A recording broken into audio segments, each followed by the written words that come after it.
Hi guys, welcome back to Lux Midnight Horrors. I'll be today narrating part 7 of NoEnd House. Now let's get into it. I still have trouble believing what I saw in room 8. Again, the room was a carbon copy of rooms 3 and 6, but sitting in the usually empty chair was a man. After a few seconds of disbelief, my mind finally accepted the fact that the man sitting in the chair was me, not someone who looked like me. It was David Williams. I walked closer. I had to get a better look, even though I was sure of it. He looked up at me, and I noticed tears in his eyes. Please don't do it. Please don't hurt me. What? I asked. Who are you? I'm not going to hurt you. Yes, you are. He was sobbing now.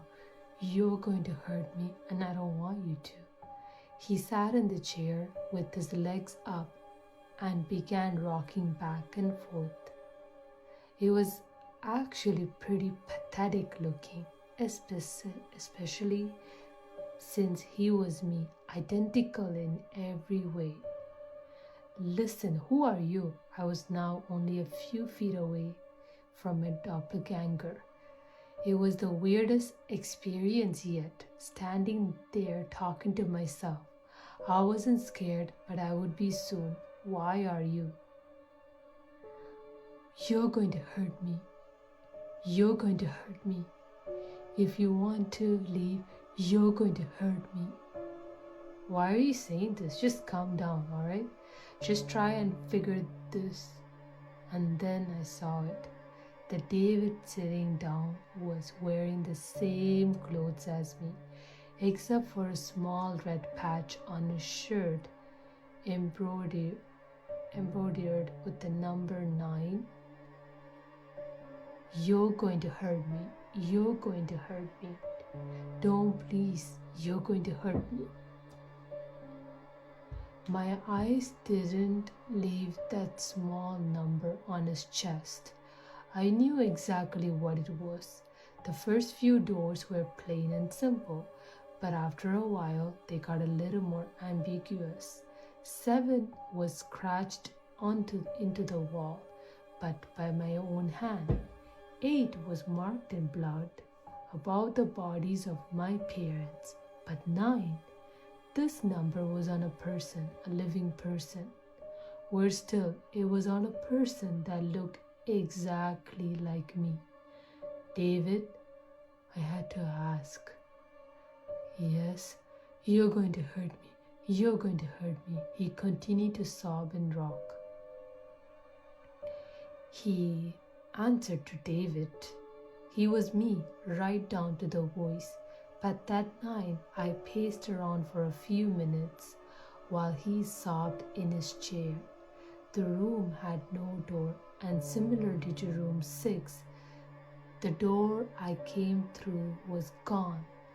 For some reason, I assumed that scratching would get me nowhere this time. I studied the walls and floor around the chair, sticking my head underneath and seeing if anything was below. Unfortunately, there was. Below the chair was a knife. Attached was a tag that read, "To David, from management." The feeling in my stomach as I read that tag was something sinister. I wanted to throw up, and the last thing I wanted to do was remove that knife from under that chair. The other David was still sobbing uncontrollably. My mind was spinning into an attic of unanswerable questions. Who put this here, and how did they get my name? Not to mention the fact that as I knelt on the cold wood floor, I also sat in that chair, sobbing in protest of being hurt by myself. It was all too much to process. The house and the management had been playing with me this whole time. My thoughts for some reason turned to Peter and whether or not he got this far.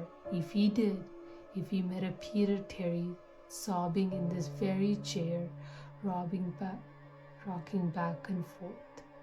I shook those thoughts out of my head. They didn't matter. I took the knife from under the chair and immediately the other David went quiet. So that was it, guys. Thank you for watching this. Stay tuned for part 8. See you soon.